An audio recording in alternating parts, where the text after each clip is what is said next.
नमामि चिन्मयं देवं सद्गुरुं ब्रह्मनिर्वरम्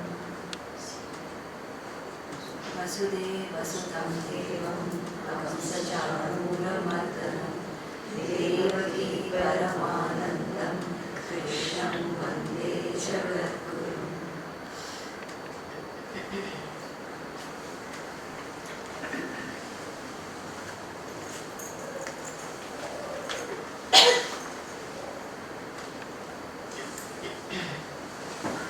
Completed 13 chapters of the Gita. And really speaking, after the 13 chapters, Gita is almost over. The teachings of the Gita are done. But in spite of studying 13 chapters, many times it happens that students ask, we have studied, understood, we are wanting to live, but somewhere there seems to be an inability to understand how I can live this knowledge in my daily life. What to do every day in the mundane activities of the world. How do I implement Gita?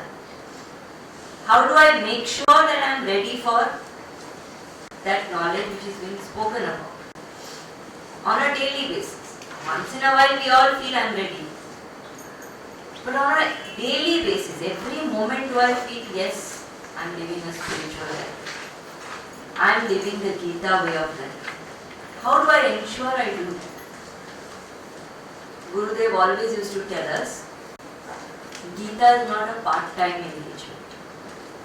It won't help if somebody comes once a week or once a month or twice a month, listens to our talk, goes home. That's not the way to live Gita. Gita has to be lived every breath of our life. Not in every moment, every breath. How does one ensure one do that? First question is that. Second aspect is, even a person who is attempting to live the Gita, one of the specific purposes of the Gita we had seen in the very beginning when we did the first and second chapter. One of the very specific purposes of the Gita is to experience happiness with it. Once a person feels complete insight, every problem one can handle. Challenges don't matter anymore. The nature of our problems may be different, but the empowerment which is required to handle them all is one. Empowerment is the awareness that happiness lies within. That I am the source of my own peace. If this understanding is there, any kind of a situation can be handled. So the main purpose of the Gita is to free us from sorrow, to make us experience happiness within. And to experience happiness within, do we have to do something specific? conduct a puja, go to a temple, go for pilgrimages, do rituals. Said no, nothing needs to be done. Why? Because that happiness which I am trying to gain is not there only outside. One may go to many pilgrimages, one may visit many temples, do thousands of pujas, remain unhappy. There are enough people like that. Gurudev used to give an example. It's actually an incident from the Mahabharata. It is said, after the Mahabharata war was over, these Pandavas were feeling restless. They felt that yes, we established dharma, but we also incurred some sins, killed so many people. And then a whole agitation of the mind, so much of bloodshed, war cries, would keep coming back to them. So they went to Krishna and said, Krishna, we are feeling very agitated within. So we have decided to go on a Tirtha Yatra. Will you like to come with us? Krishna said, no, I don't want to come. You all go. Go for the Tirtha Yatra. What are you going to do in that? So Yudhishthira explained, saying we would like to take part in all the 7 holy rivers and through that pacify our minds. Krishna said, very good, please go. And when they were leaving, Krishna said, will you do me one favor? Because I am not able to go. I have already left my kingdom and I was with you all for so many months now because of the war. Now I need to take care of my affairs. My kingdom is in doldrums, so I can't go. But since you are going, I want to send something, what will I give you? So he saw him, he was near the entrance of the palace, and just at that time the stock of the kitchen was entering on. Huge carts, the palace kitchen, all the supplies were coming. So he stopped one of the carts and picked up a bitter gourd. And he said, you take this with you on my behalf, representation, because I can't go. Whichever rivers you take a dip, you dip this bitter gourd also and bring it back to me, it will become prasad for you. So Yudhishthira said, okay. He took the bitter gourd and wherever they went, he dipped the bitter gourd also religiously and carried it back, gave it to Krishna saying, here is your prasad. So Krishna said, very good. Now that you have come back, let's celebrate. We will make this prasad today for lunch, all of us will have. And bitter gourd was made and little was given to everybody, one bitter. And then this Krishna asked the Pandavas, how sweet the bitter gourd has become. Yudhishthira said, no, it has not become sweet, it's bitter only. But you dipped it in all the holy rivers, it should have become sweet. He said, but dipping does not make the inside of the bitter gourd change. Bitter gourd is bitter inside. Krishna said, ha. So whatever we do outside, the inside needs to change. Without that, nothing can happen. So the mind needs to change. Problem is carrying the same mind, the same patterns of thought, we are trying to attain infinite happiness with. That's why we fail. If we have to attain that infinite happiness within, experience it as a reality of our lives, we have to somewhere change the mind itself. Our difficulty is we want to keep our mind as it is. Keeping our mind as it is, we say, no, I don't like this, I like this, I prefer this, this makes me very angry, I can't stand this person, but I want you to tell me how to get happiness with you. Impossible. Straight answer is not possible. I have to change that mind, tune it, prepare it. So this 14th chapter, at this juncture of the Gita, is a very simple, practical chapter which talks of mind management. very beautifully Krishna brings out how the mind goes through various mood swings, how the mind goes through various ups and downs, why it goes through all that, and what are the lifestyle changes we can bring about in order to change the mind. This is another very important thing to understand for all of us. We think we can continue to do everything we are doing and change the mind. It's a very, very strange thought, wrong notion which many people have. So they come to spirituality, they want to change the mind. Say, I want to overcome anger, I want to become more peaceful, I want to be more selfless, I want to stop my expectations. All this I want to do. Acha, why don't you start waking up early and doing meditation? That Swamiji I can't. Don't ask me to wake up.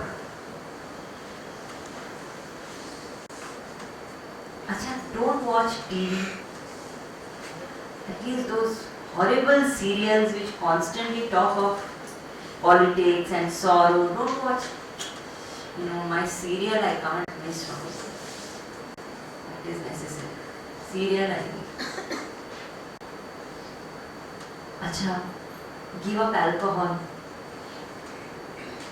Alcohol scientifically is proven to weaken the judgment capacity. That's why this whole thing about don't drink and drive. So it weakens the judgment capacity. When a person sees another car or another person on the road, the judgment which is required for the brain to say that I am going to apply the brakes now is not there. It's weakened. It is there but delayed often. So slowed down.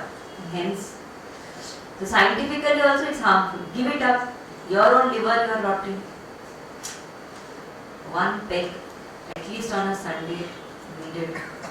Without that, no kick I get. But I really want to stop getting angry. Without changing anything, how will I get? If I want the mind to change, I have to change my whole lifestyle. Every moment my mind is influenced. Every moment. That's why it is said Gita is not a book, it is a way of life. The entire lifestyle has to change. Everything has to change. Then the mind will slowly transform. What will happen if I do 1 hour of prayer or meditation or even study of the Gita, and for the remaining 23 hours of the day, I live a life which is completely anti-Gita? So how does the mind get influenced by the various lifestyle factors, and how to modify them in such a way that my evolution of my mind changes? That is very important to understand. Our Guruji Swami Tejamananji always says a very beautiful thing. He says, if I always do what I always did, I will always get what I always got. Simple. If I always do what I always did, I will always get what I always got. If I want to get something better in life, I need to do different things. I can't keep saying, oh, I have always done it, 20 years of habit, how will I give up? But if I keep on doing what I have always done, I will get what I always got. Hence, here at this point in the Gita, Krishna brings out how important it is to transform the entire lifestyle in order to transform the mind. Now, third aspect of it is, everyone in the world, whether they are spiritual or not spiritual, everyone is in their own way seeking perfection. Maybe they are not spiritual, but in various ways they seek. आज खाने में नमक कम, so what? But I want perfect food. That's why I point out. Supposing one day the wife puts bindi here instead of here. What difference it makes? You are not seeker of perfection. anything which is a little imperfect is not acceptable to the human mind. I want perfection, everything. So human mind naturally seeks perfection. But we see that in the world, everything is imperfect. There is nothing really which is perfect. Everything seems incomplete, imperfect. So because everything is imperfect,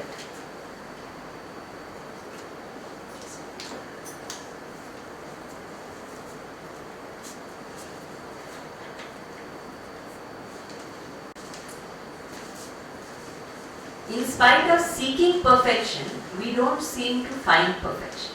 That is the difficulty. All of us want that when there is sorrow, I should remain balanced. That everybody wants. But it doesn't happen. Everybody wants that when there is a change in life, I should be comfortable with the change. But there is a certain discomfort. It will take time to adjust to any kind of change. That is the greatest resistance to technology which is there. When there is a new technology, how much resistance is there in the mind? So many people who talk to will tell, first when mobile phone came, I thought I will never use a mobile phone. Now everybody is using it. How long it takes us to adapt to that change? Mind can't adapt. And that tendency continues throughout, in everything. So to adapt to change, to remain balanced in sorrow, these things seem very difficult. But everybody wants to do it. Whether they are spiritual or not spiritual does not matter. Whether they come to Gita class, don't come, does not matter. Everybody wants perfection, everybody wants peace, everybody wants to remain balanced, unaffected. But nothing in the world is perfect, balanced, unaffected, and therefore we don't seem to find that perfect balance. How do we find it? So you said the highest perfection is the truth itself. There is no other perfection. If there is so much of imperfection in the world, all the imperfect need a perfect substratum to exist. When there is so much of incompleteness, there has to be a complete substratum for the incompleteness to exist. When there is so much of disturbance in sound, the substratum has to be silence. Only then in silence sound can exist. So similarly, if you are saying everything in the world is imperfect, that means there is a perfect substratum based on which all these imperfections are experienced. So the only thing which is truly perfect in the world is that truth. So how do I ensure that the mind attains perfection? Mind can attain perfection only when the mind attains the truth. Simple. When the mind experiences the truth within, when the mind experiences that self within, then alone the mind can experience perfection in the real sense, because that alone is perfect. Rest of everything is imperfect. So therefore it is said that to want a perfect mind is to want God. So one may say, I don't believe in God, I don't believe in this spirituality in Gita, but the very fact that I am wanting perfection means I am wanting God. There is nothing else which is perfect. Now how do I perfect my own mind in such a way that I attain that perfection? Because to attain that perfection also, my mind has to be a perfect equipment. Only the perfect can attain the perfect. How do I make my mind a perfect equipment in order to attain perfection? This is our question. It has to become perfect. Very important. How will that happen? So there are 3 steps. Difficulty is we want to straight jump to the last step. So we keep on saying, my mind gets very angry. My mind has so many mood swings. My mind goes through depression. How to overcome all this? How to overcome the mind? Tell me. But you can't overcome something which is controlling you. Simple. If I am in a jail, I cannot be the jailer of the jail being in the jail. I have to come out of the jail, master the jail, then only I will have control on the jail. Person who is a prisoner cannot be a jailer. Simple. We are all prisoners of the mind. So before transcending the mind, it is important to master the mind. How will I master something which I cannot even tune properly? To master something, I need to tune it, isn't it? Even if somebody is playing a musical instrument, he may want to master it. Let us say somebody plays the veena and wants to master the veena. How will I master the veena if the strings are not tuned properly? They have to be tuned. It has to be the right pressure, not too loose, not too tight, just right, perfect. Then the mastery can happen. To master the mind also, tuning is important. And how will I tune something which I don't even understand? I am wanting to tune the mind, but I don't even understand. How many times in our own lives we would have said, I don't know why I feel like this. I don't know why I said this to this person. I don't know why I behave the way I behave, but I behave. Which means I don't understand my own mind. I don't understand my own mind, but I have to tune it, then master it, then transcend it. Do you think it's possible? The journey begins by understanding the mind. What is the mind made of? What is the nature of the mind? What do we mean by mind, first of all? Most of us don't even know what do we mean by the mind. Is the mind the same as the brain? Is the mind the same as the heart? Is the mind something different from both these? What is the mind? Many times people don't understand the difference. When somebody goes through depression, depression is a disease of the brain. Very important to understand. Depression is a disease of the brain. It has nothing to do with the mind. We say she is weak-minded, emotionally imbalanced, she is depressed. When somebody has fever, do we say this person is physically imbalanced, is fever? Don't talk to me. Dangerous. Like fever is a physical disease, depression is a disease of the brain. It has nothing to do with the mind. We have to understand this difference. It's very, very important. What is the mind and what is the brain? Brain is a physical organ which is part of the body. Brain is the organ through which the mind expresses itself. And what is the mind? Is the mind the heart? Heart is a blood pumping organ, remember. Heart is a blood pumping organ, it is not the mind. Brain is a physical organ which controls the entire system, but it is not the mind. What is the mind? Gurudev Swami Chinmayananji gave a very, very beautiful definition, and in all the definitions I have studied so far, and I have really studied many, this is the best. He says, mind is a flow of thoughts. Mind is a flow of thoughts, like river is the flow of water. Beautiful example. Mind is not a bundle of thoughts, remember. It is not a bunch of different thoughts thrusting together. Science also tells us that. If the brain waves are observed, at any point of time, a person is thinking only one thought, even when one is multitasking.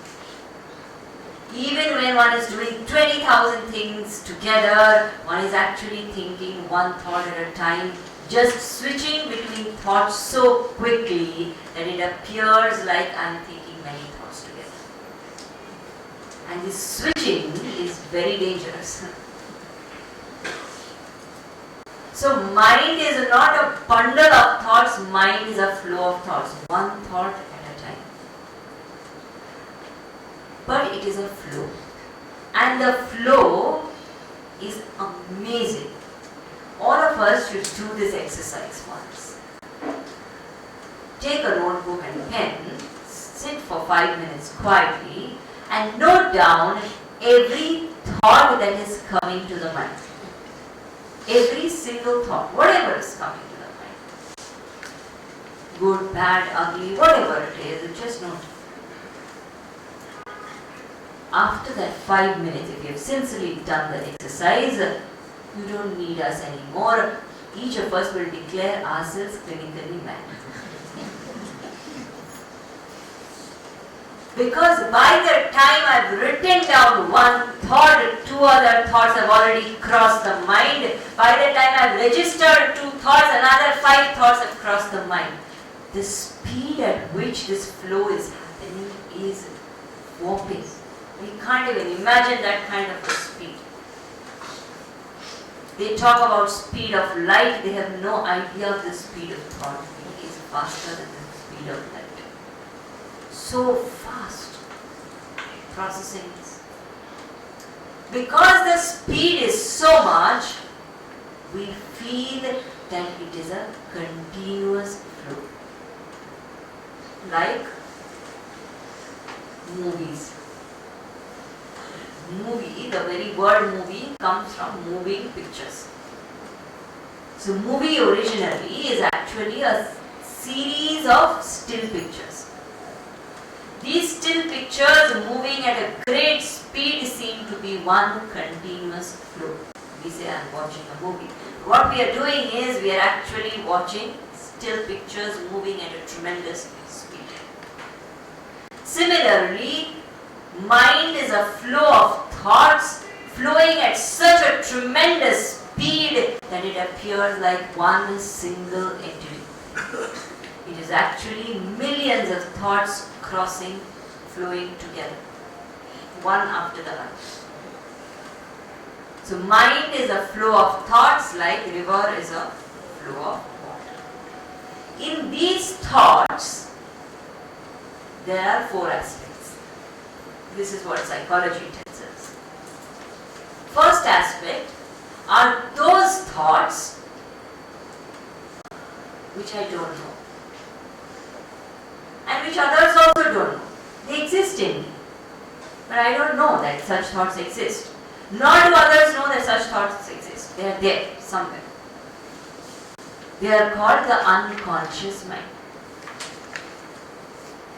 Then there is that aspect of my mind which I know exists, others don't know exists.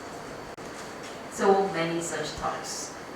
Only I know what goes on inside my mind. Nobody else knows.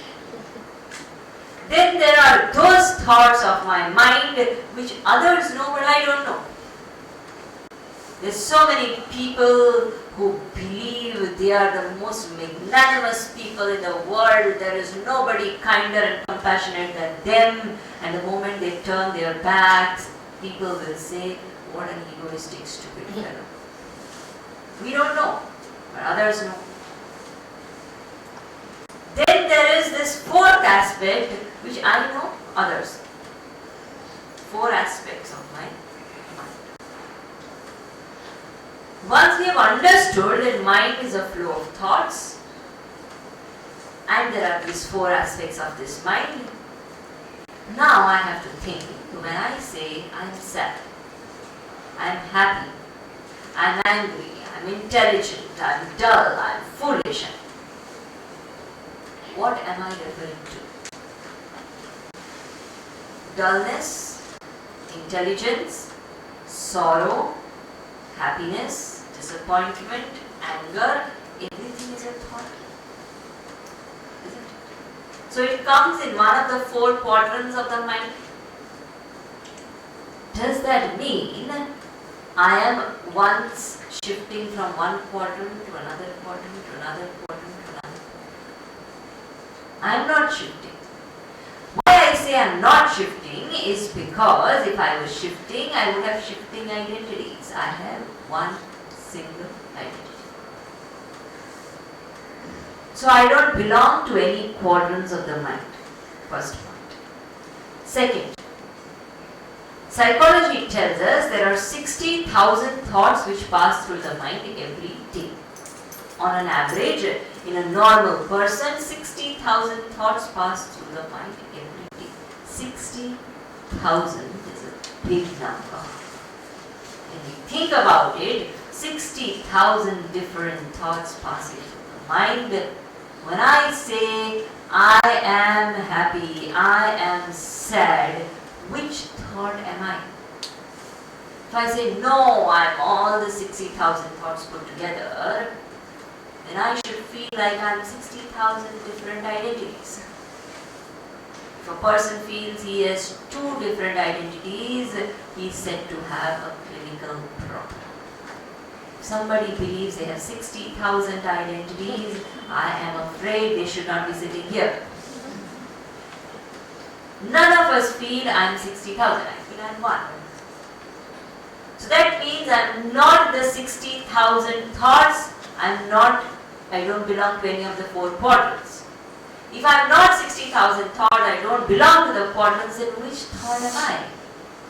If I say when there is a happy thought, I am happy, when there is a sad thought, I am sad, when there is a whatever thought, I am something. That means when a happy thought arises, I am born. When that happy thought dies, an angry thought arises, I should die. And I should become Mr. Angry.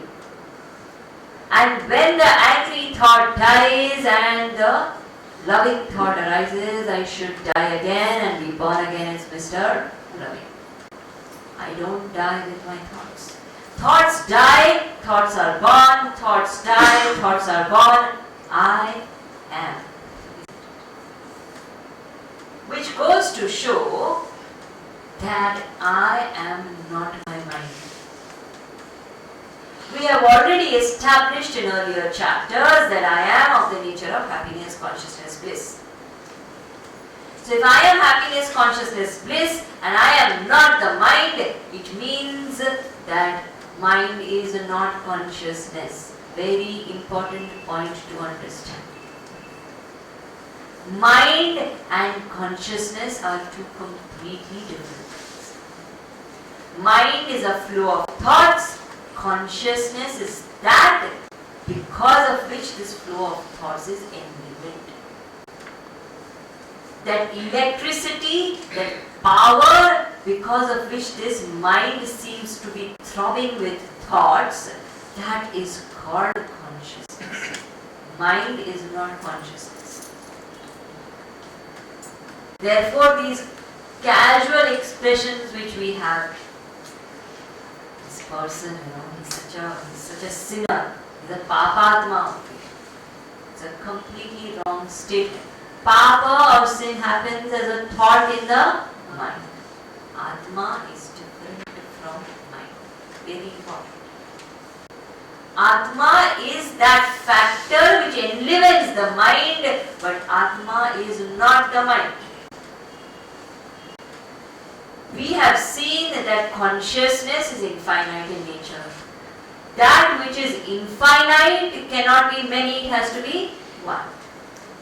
If there are many infinities, we have seen that then one infinity will end, the other infinity will begin, and infinity which ends is not infinite. Simple.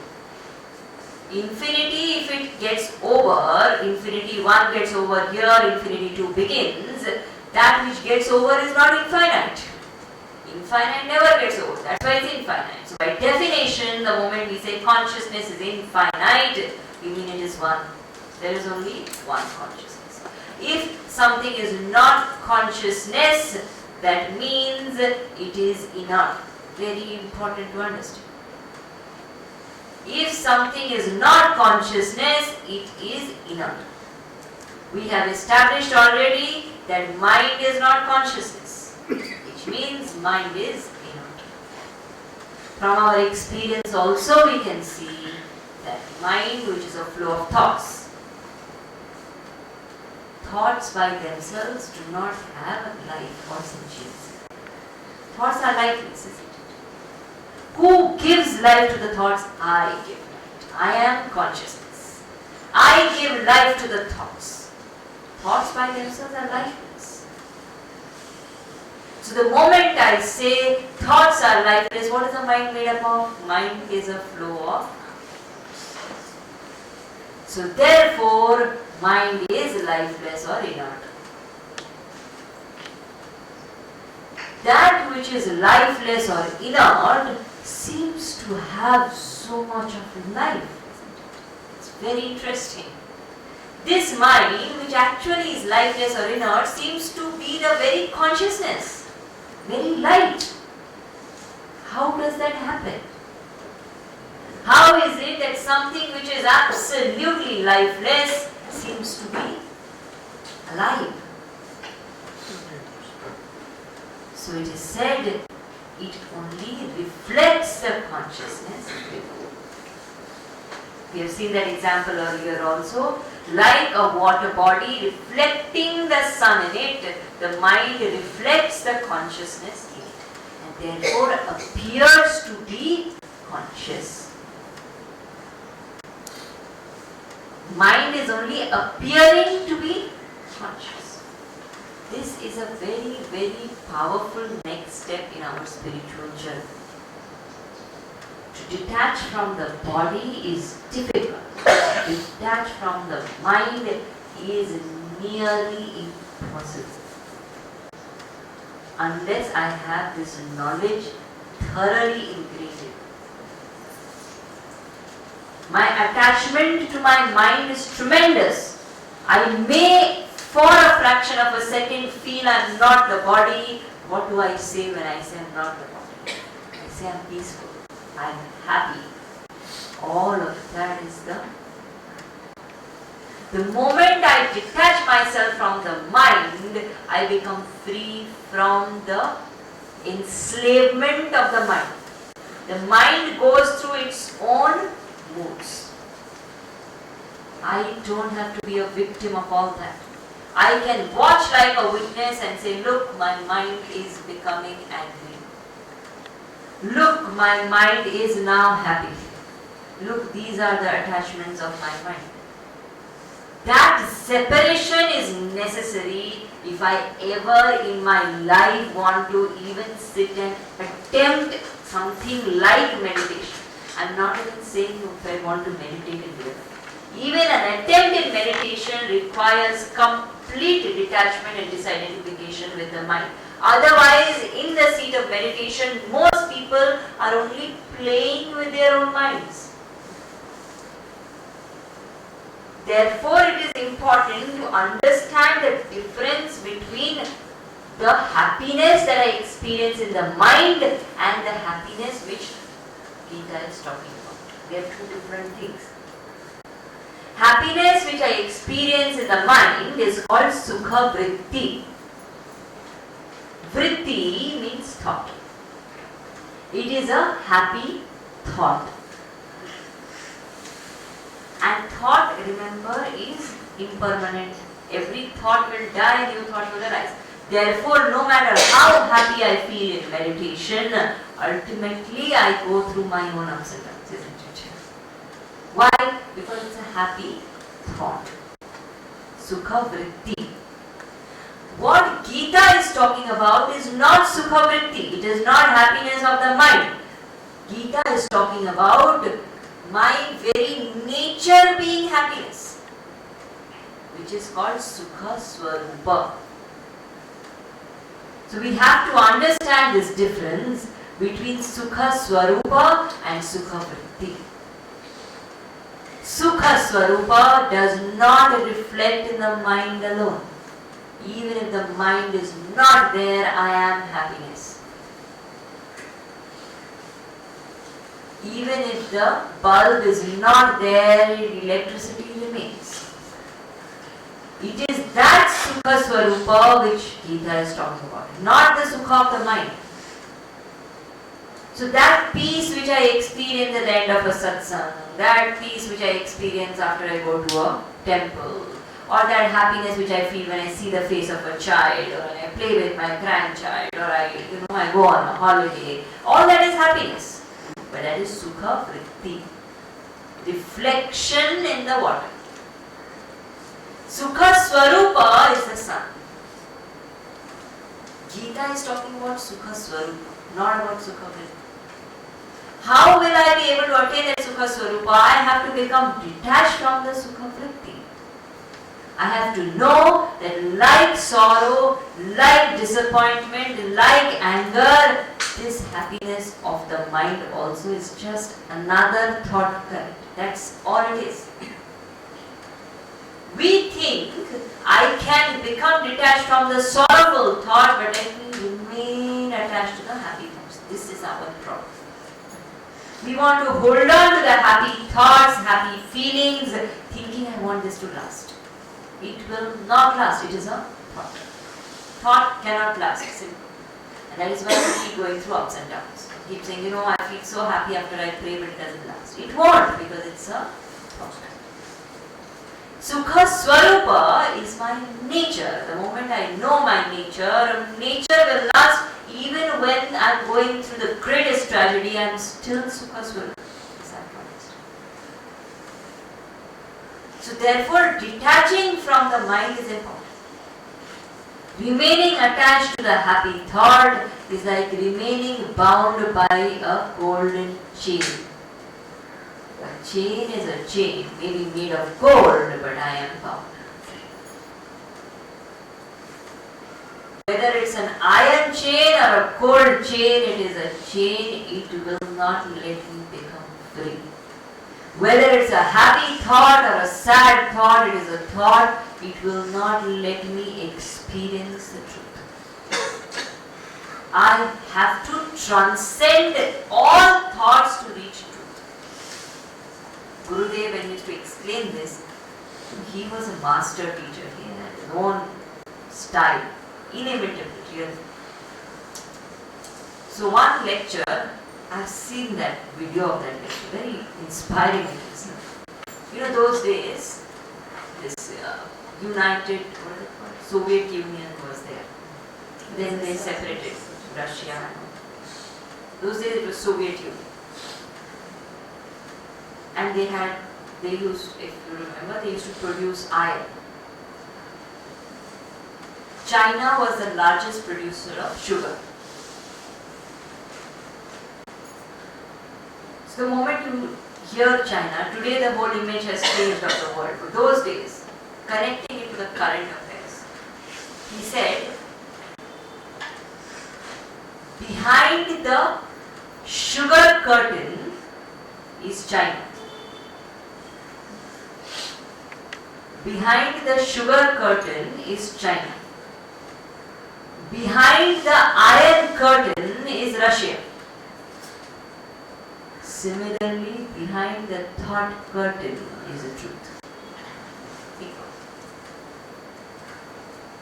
The moment I think China, to the mind sugar comes. I don't think of China anymore, I think of sugar.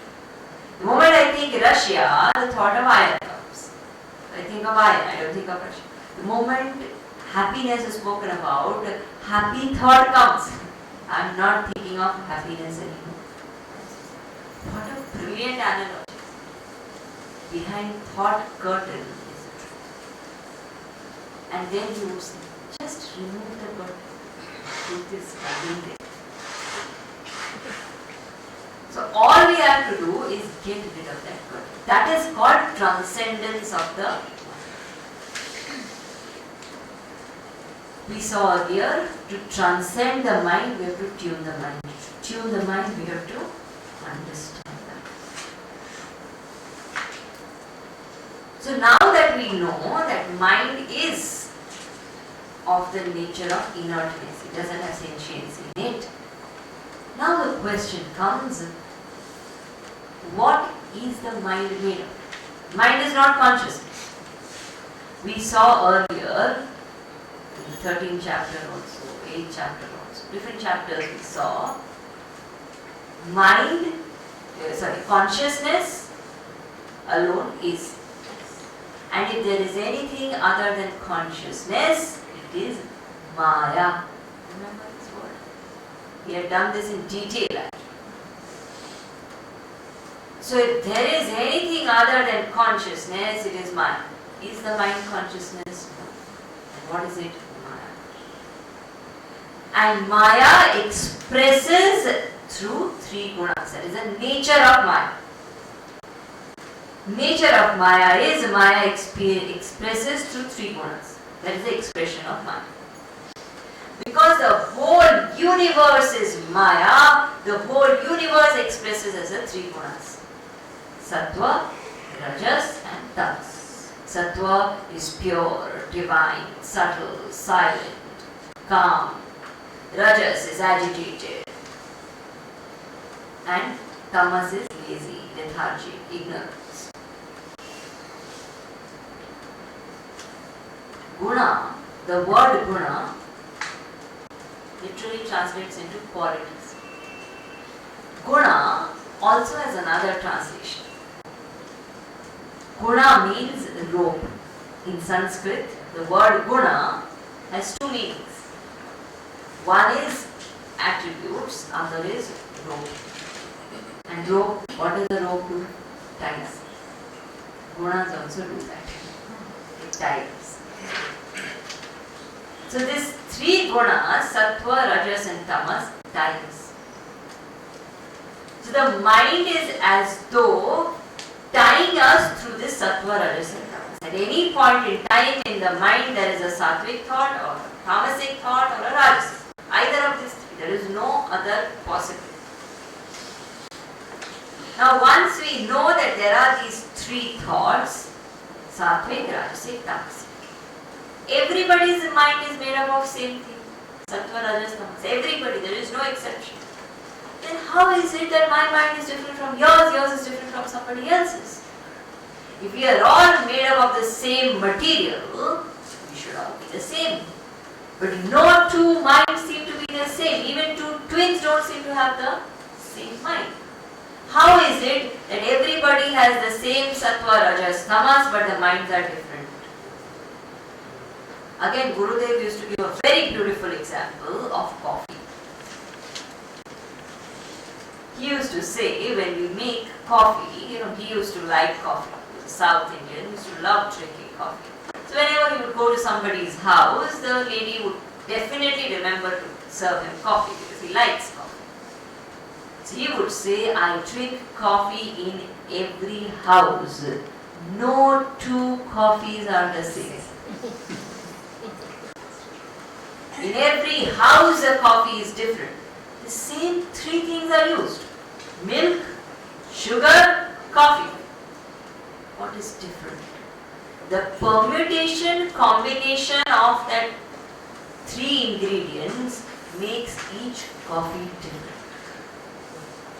Similarly, all minds have three ingredients, sattva, rajas, tamas. But the permutation, combinations are different. Some people have a milky coffee. Their coffee will be only smelling of coffee. Otherwise it's milk. Some people have so much coffee, one feels perhaps there was less milk in the fridge. For some people, coffee is a sweet dish.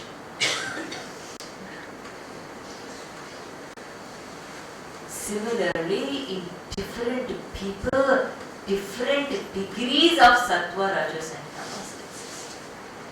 Depending on the predominance of each guna, the personality is categorized as a sattvic personality. Does not mean a sattvic personality will have no tamas and rajas, but there is predominance of sattva, more milk. In somebody, there may be predominance of rajas. somebody there may be predominance of. Depending on the predominance, the personality or the mind is categorized as a sattvic, rajasic or tamasic.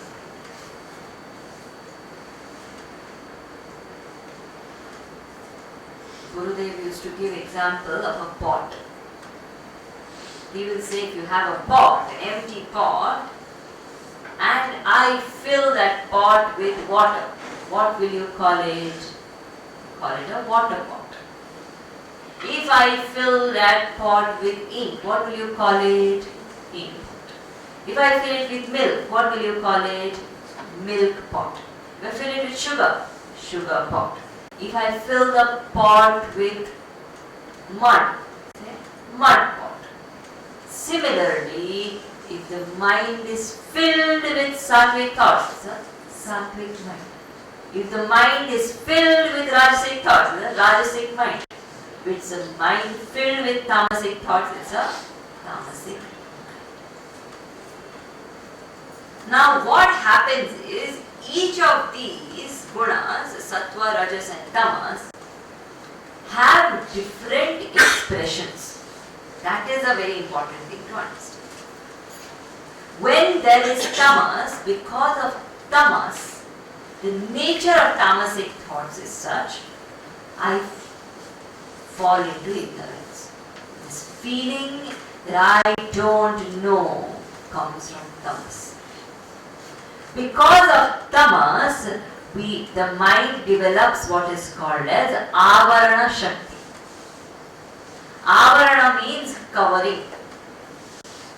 Because of tamas, the truth gets covered by our thoughts. People who have too much of tamas, they have a thick avarana, thick covering. To them you go and say, you know, this Gita shop, they said happiness is inside, such a nice, kya bakwas kar. Why are you going and wasting your time? What happiness is that? How you much? Why? Because there is thick tamas. People in whom there is rajas more, they have vikshepa shakti. Vikshepa means projection. So rajas is what empowers us for vikshepa. See, all this everybody has. All of us don't know the truth. So all of us have avarana shakti, therefore tamas is there. But more. So those who have more vikshepa, more projection, they will naturally want to become more and more and more active. Why? Because their world they are projecting vastly. The more I spread, the more I do. This we observe even in lifestyles. People who have less things, they don't spread too much. They don't need to do too much. Supposing somebody has so many things and so many rooms in the house, and so then one has to do more to maintain all that, isn't it?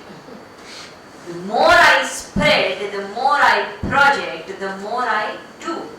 So action and projection are correlated. So the more there is a rajasic tendency, the more is the projection.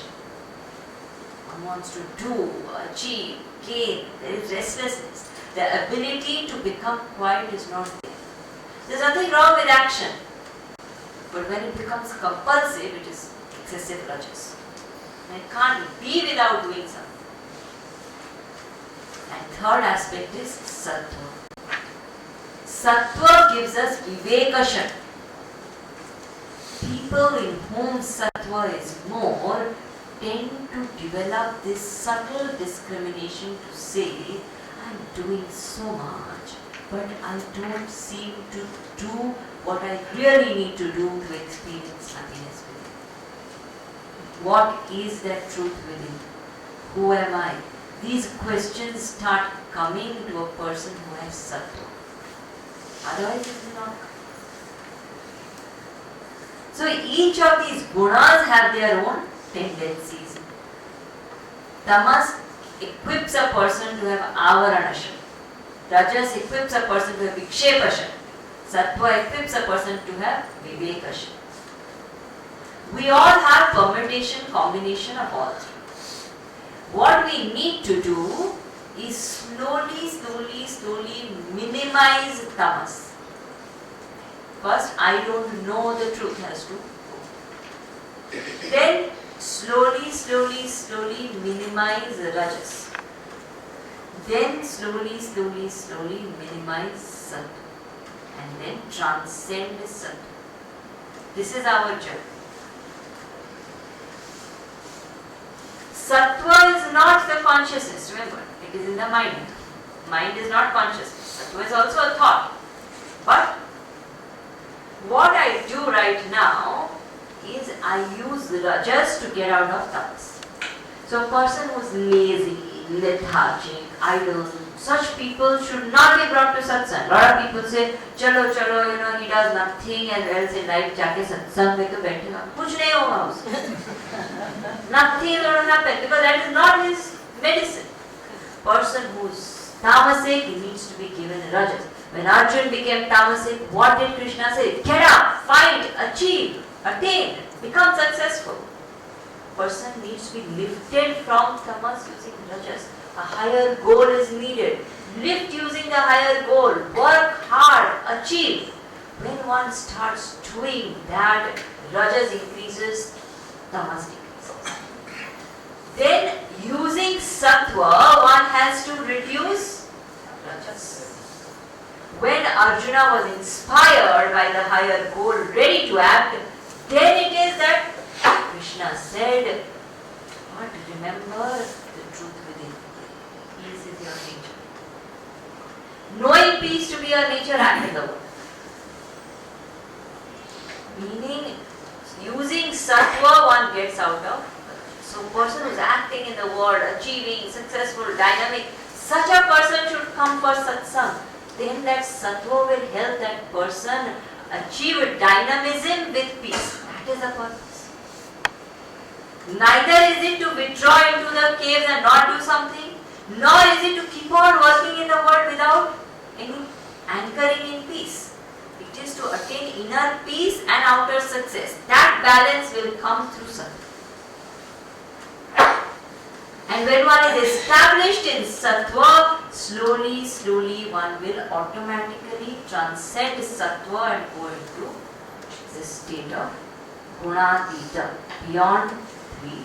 Atita means transcendence. Now that is the purpose.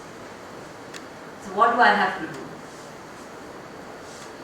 I have to minimize tamas, reduce rajas, and increase sattva as much as possible. And we all try. We all try to go to satsang. We all try to eat as sattvic food as possible. At least once in a while. I remember we went for Bhiksha to one person's house. I was with another Swamiji. And that Swamiji had a lot of restrictions in his diet. So we had said, saying, don't put this, don't use this, don't do this, all the restrictions. And according to that, the food was made. This person whose house the Bhiksha was, it was a doctor by profession. I know him very well personally. So his wife has made all the food according to the restrictions. When the doctor comes, wishes Swamiji, takes blessings, everything. Then the Bhiksha begins. So once Swamiji sat down and started eating, the wife is serving. Swamiji requested that doctor, say, why don't you join us? The doctor sat down to eat. And he put the food in his mouth and he said, oh my God, I haven't eaten such food ever in my house.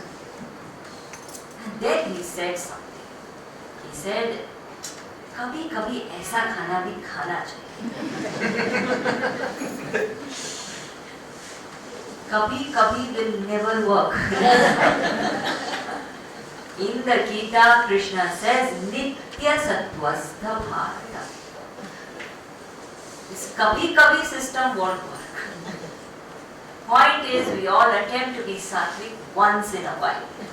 Gita says, I have to always attempt sattvic in everything.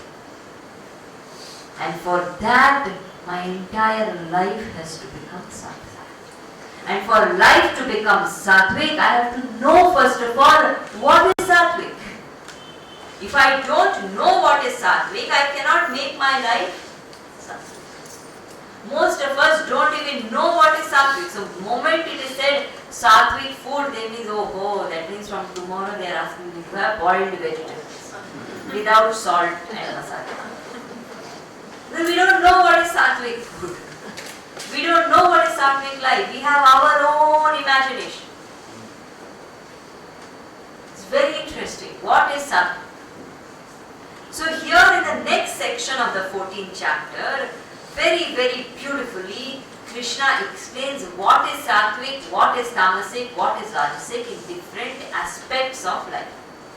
This will come more in the 17th chapter in great detail. We will just touch upon this in this 14th chapter. So he says, first of all, perceptions are sattvic, rajasic, tamasic. Perceptions, the way we look at things. So a person who has tamasic perception will be very, very slow in perceiving things. We all have come across such people who say, "Arey, see, such a car dikhai." Arey, did you hear the phone is ringing? Arey, maine suna hi nahi. But you are sitting and saying, "Yaar, this slow perception, tamasic." What is rajasic perception? Rajasic perception is such that it is aggressive. It makes us tired. Too much. Everything they will notice. What you don't have to notice. What is sattvic perception? Sattvic perception is keen observation. We have seen Gurudev do that. It's so inspiring to be around a master. He will just walk through a place. Just walk once, never been there. He won't look back. You ask him anything, he will know. That is keen perception. The level of attention and observation, the being in the present is so much, you don't need to keep on looking, keep on observing. You are somewhere, you know everything that is happening around. Otherwise, these days too, people are in such tamas actually. I get scared looking at people, especially young girls. They walk on the road, you should see them walking. They will be walking, somehow thinking of something, doing their mobile. Some guy will come, hit them, go away, they won't even know. Arey Rama, that fellow touched you, went away. They don't even know, they don't realize it. What is that level of perception? If my perception is not alert, I am always in danger. It's a very, very important thing for women because people are talking about women's safety.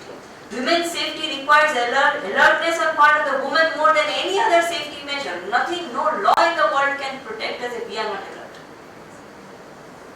Sattvic. Understand the utility of understanding this sattvic, rajasic, tamasic, I am saying. In daily life, practical. I need to know what's happening around. Alert, keen observance. Sattvic, then three kinds of lifestyles. Sattvic lifestyle is simple living, high living. That is sattvic lifestyle. Rajasic lifestyle is standard of living is high five. Standard of life is nowhere there.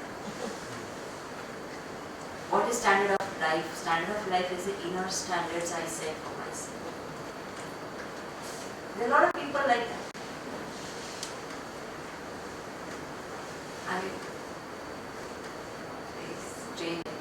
Go to some wedding, we see this. Everything is so prim and proper and posh, and There is no stone left unturned. Everything is. But the morality levels of the people are so low. Within 2 months, they kill a girl for dowry. Hey Rama. Standard of life, living is high. Standard of life is pathetic. Rajasic lifestyle. What is tamasic lifestyle? Tamasic lifestyle is thoughtless living. They are neither bothered about standard of living nor standard of life. These are people because of which the country does not come up. Economists tell us, and it's a fact, that poverty in India is a myth. There is nothing called poverty. There is so much wealth in this country. But how many people really want to rise in life? They are okay with their own thing. They don't want to get more. If at all they want to get free, somebody will distribute, I will get. Very strange attitude. This is called chalta hai attitude. This thoughtless living is a chalta hai attitude. And it doesn't have to do anything with the poor. Don't think it's about the poor. Even the educated rich do this. Before I joined the ashram, I used to work for a British company. And Britishers, the way they work is very different from the way Indians work. Very sad it is to say this. It's a fact. If a Britisher tells you, Monday this file will be ready, you can forget about it. Monday 9 a.m. the file will be on your desk. You don't even have to ask the person. In India, if somebody tells you Monday file will be ready, you will tell somebody else, उसने Monday बोला है, I will remind him on Monday evening, by Wednesday it will come पक्का. You understand the attitude? I am being paid for it anyway, isn't it? Why not I do it on time and properly? Whether it is a maid or a CEO, everybody has this chalta hai attitude, as long as acceptable is okay. It does not matter. This is tamasic living. They may be big people, but they are tamasic, thoughtless living. Person who thinks will want to put his best into everything. That attitude only is visible. It is tamasic lifestyle. Then it is said there is sattvic, rajasic and tamasic types of creatures also. Creatures, beings. So it is said, what is tamasic? There are certain beings like vultures, certain kinds of parasites which live on another's body and suck the life out of it. Certain types of animals like the buffalo. Buffalo is classic example of tamas. Many of us are like buffaloes. Go and tell the buffalo, move, nothing will happen. Honk, nothing happens. Hit also, nothing happens. Somehow you have to push. He will go a few steps, again he will stand like that. Many of us are like that. Every other week, one Gita satsang happens. Push. Get little pushed again. Again after 2 weeks, push. Gurudev always used to say, that's why Krishna became cowherd. Hut. The tamas. These are all signs of tamas actually.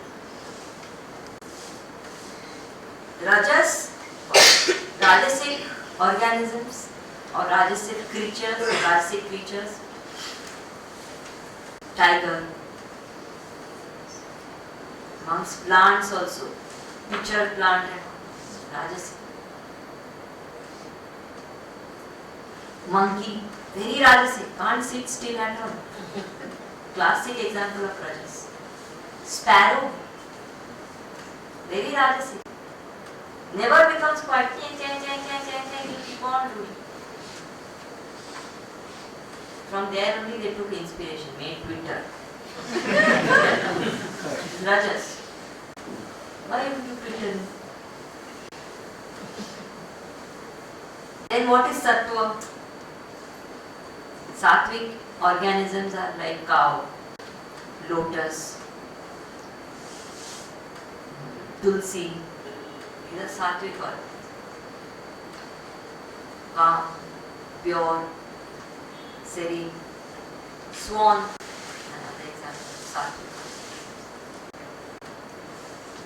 Then, in the birth we get, after death, we get another body. The rebirth also can be sattvic, rajasic, tamasic. So depending on the thought, remember we said yatha guna, yatha shuddha. So the way the thought is at the end, depending on that person gets different kinds of rebirth. So what is tamasic rebirth? Tamasic rebirth will be as bacteria, insects, or inert kind of things, like fungi kind. A buffalo also. Rajasic will be human being. Rajasic human being. Sattvic will be sattvic human being, saint, devata. These are sattvic births. So we see that some people are born sattvic, some people are born rajasic. Different kinds of birth.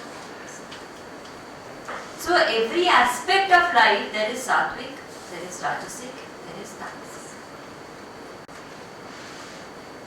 We as seekers of the truth need to start making conscious effort to choose the sattvic. This is what is it. This is what we don't do. Choosing the sattvic is important.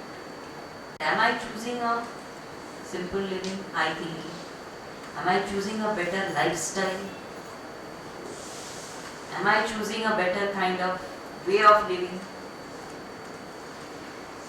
The moment I understand the way the mind functions in Sattva, Rajas and Tamas, then comes the time when I have to tune the mind. How does one tune the mind? Understood that mind has Sattva, Rajas, Tamas, Sattvic, Rajasic, Tamasic, perception, Sattvic, Rajasic, Tamasic, knowledge, Sattvic, Rajasic, Tamasic, everything. Now, how do I ensure that this Sattva, Rajas and Tamas are tuned properly? How will the tuning happen? First aspect is, we have a very nice book in our mission based on this 14th chapter. One of our Swaminis has written that book. It's called Not to Lose, Not to Tight, Just Right. The name of the book. Not to lose, not to tight, just right. That's what we have to do. First aspect of tuning the mind is to come to balance. This whole Western culture, this is not part of our culture. Western culture is work 5 days, party in the weekend. Too loose, too tight. This is a wrong way of living. This way the mind can never come to become peaceful.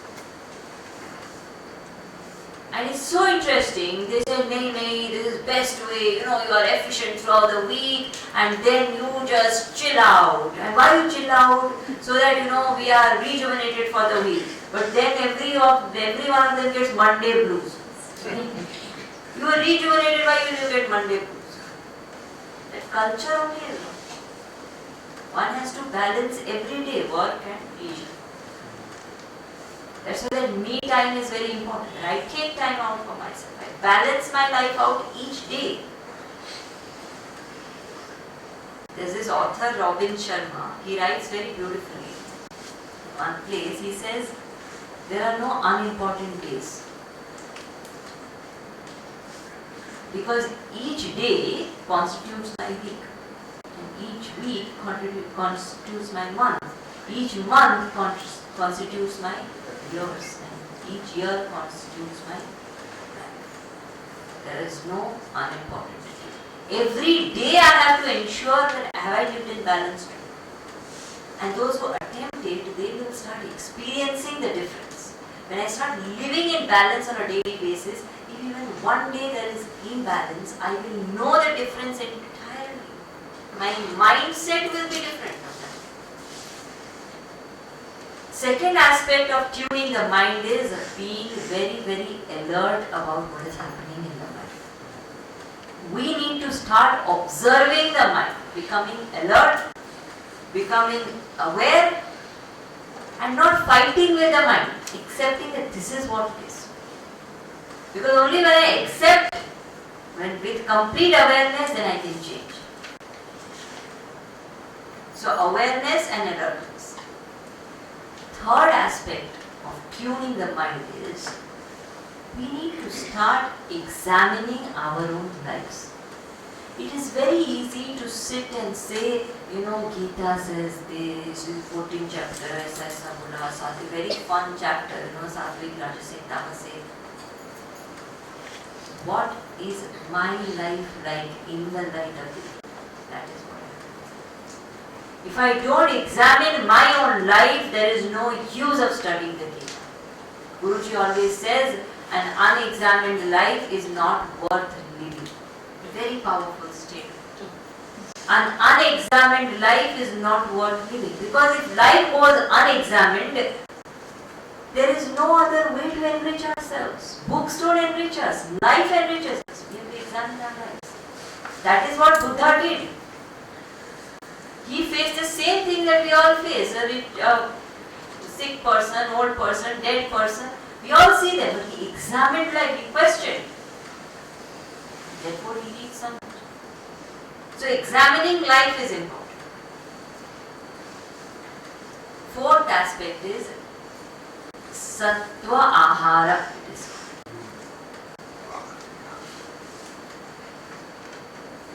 In Upanishad it is said, in Chandogya Upanishad it is said, Yatha Annam Tatha Manam. As the food, so the mind. We all experience this all the time. The day I have Puri, Shrikhand, that day try going to work and not feeling sleepy.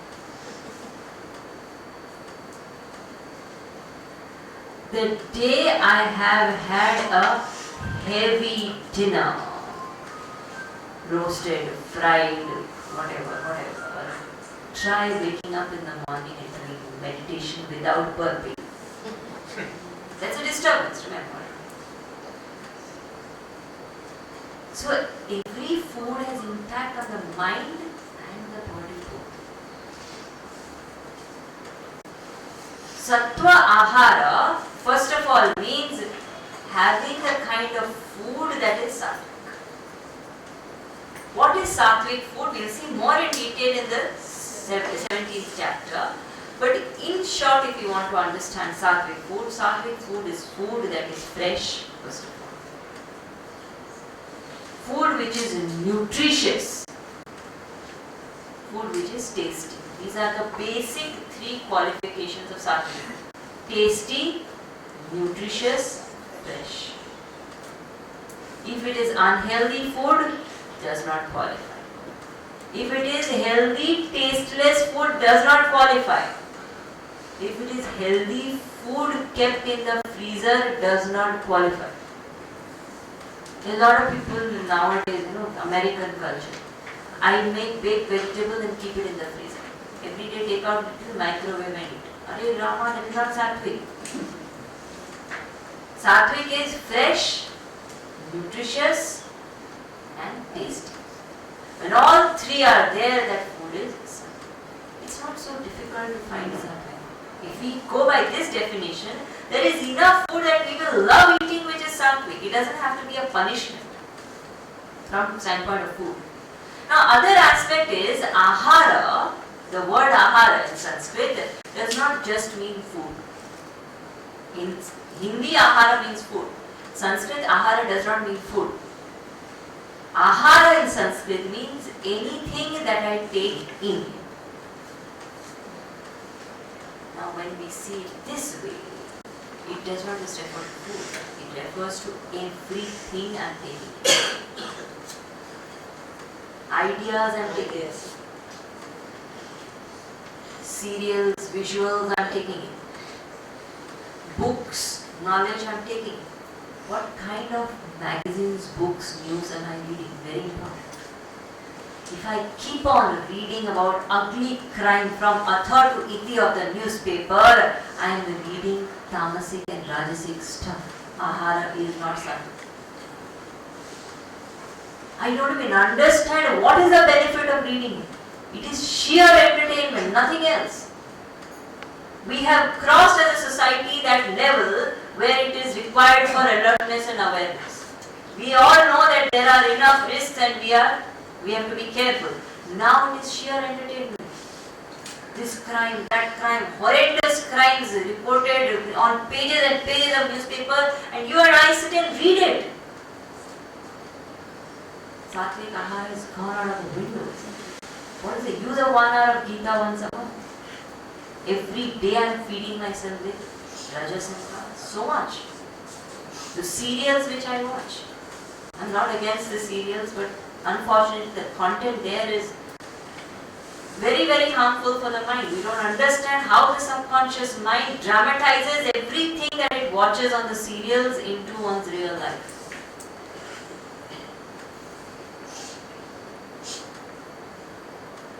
The books that I read, the music that I hear, the gossip that I listen to is not sattvic. And we educated people are experts in justifying our weaknesses. And somebody says, don't listen to gossip. Strictly say no. Say, like you say, I don't eat sweets. Say, I don't listen to gossip. Period. You say, nay, it's not gossip, We are just doing psychological analysis of that person. Justification. How is that psychological analysis going to help that psychological patient? My question. If I am doing psychological analysis, I should be able to help the psychological patient do it on his face. If I am doing it behind his back, it is not analysis anymore. It is gossip. Sometimes for functional reasons one talks is a very different thing. Somebody is unwell, somebody doesn't know how to handle a person. You discuss and say, okay, let's do this, let's handle it. That's a different thing. But we're not talking about it. So we have to be very alert. That's why alertness was spoken about first. Satvik Ahara has to come from all directions. Sattva Ahara. There is a very nice saying. It is said that intelligent people learn from their own mistakes, but the wise learn from others' mistakes. It is very important to train the mind to observe others. See how somebody is behaving. When we see others, we immediately know, this person is so tamasic, this person is so rajasic. But when it comes to us, we don't come to it. If we observe, we know that this is not how I should be. I don't want to replicate somebody else. I had heard Guruji say something very beautiful once. He said, there are different types of people in our lives. Some are there to teach us how to be, some are there to teach us how not to be. Very important. We need to learn from people how to be and how not to be. We can't wait to commit every mistake, do every experiment on ourselves and observing others is. And last aspect is one's own sadhana. And to do sadhana, really speaking, without love for the Lord, sadhana is impossible. One may keep saying that, I do japa, I do meditation, I do this, I do that every day religiously. It will not continue very far. It will stay for some time. that whole rigorousness, enthusiasm, discipline, after some time it will fizzle out because there is no love. The only place where a person can consistently commit oneself is in the altar of love. If I don't love the goal, I don't love the path, I don't love the Lord, I cannot progress further. I really want to tune myself, tune my mind, overcome tamas, overcome rajas, overcome sattva, attain that happiness. Genuinely, if I want to do it, it is important to cultivate love for that cause. A lot of people say this, I don't have any bhakti for all this, I don't believe in all this, but I like listening to Gita. Not very long. We know that will not last long. Because without love, that the fuel only is not there. How long will such a car go?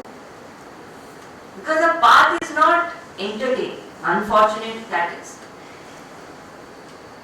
Every other path is entertaining. And second is, this path is not instantaneous.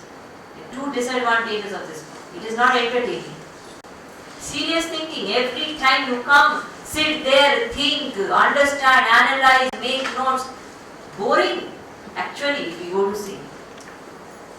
I remember one lady, I was doing talks in Ishavasya Upanishad, one of our regular listeners.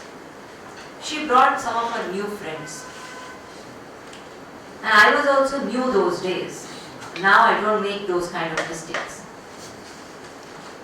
Those days I was new in the field. So after the talk got over, she brought her friends and she said, they're my friends that come first time, listen to you, and all that.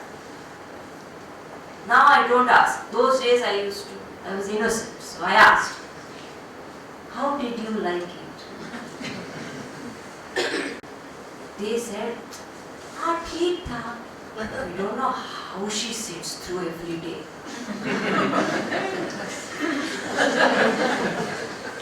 After that, I never asked. Because for people, it's very difficult. How do you sit through something like this every month after month, sit and listen? Nothing interesting in it. So first of all, it is not entertaining. Second, it is not instantaneous. Any other path is instantaneous. You do this, you get this result. Finished. Path of knowledge, there is nothing instant. You have to keep on listening. Understand thoroughly. Reflect on it on your own. Do your sadhana consistently. Attempt to live it no matter what. And slowly over time, as the mind gets more and more tuned and ready, that truth will reveal itself by itself. Who wants all this? Very difficult. That's why very rare to have people walk on this path consistently. I'm not joking. I remember I read a letter of Gurudev where he wrote to one person, thank God that you are still on the path. At that time when I read this letter, I didn't understand what it meant. Today after 15 years I have understood. It's not easy. So many people drop out. So many people stop. Because it's not entertaining, it's not instantaneous, there's nothing in it. If you go to see. But there's everything in it. How will one stick on to such a path? The only way one can stay on track is if one loves that goal. If I love something, then I can do anything for it. I never get tired of love. That's the only place where exhaustion does not exist. Tirelessly one can love. Therefore, Krishna concludes this chapter on that note, saying, cultivate love for the Lord. Tuning of the mind will become easy. Next session, we don't have session at the end of this month. Next session is straight on June 6th. Next session we are going to do the 15th chapter. 15th chapter is the summary of the whole Gita. It is the essence of the Gita. Interestingly, end of this year, Pujya Guruji Swami Tejomayananji is going to do 5 days of talks only on the 15th chapter in Shanmukhananda Hall, very close to you. So next time's talk is very important so that we get a briefing intro into the 15th chapter in the session and we get ready to listen to Guruji. To hear from a master straight the very essence of the Gita is a rare opportunity happening in your neighborhood. So next session on 6th June, try and not miss, no matter what. Plan in such a way. We'll conclude here, okay? Om Purnamada Purnamida Purnat Purnamudachyate Purnasya Purnamadaya Purnameva Vashishyate Om Shanti Shanti Shanti Hari Om Shri Guru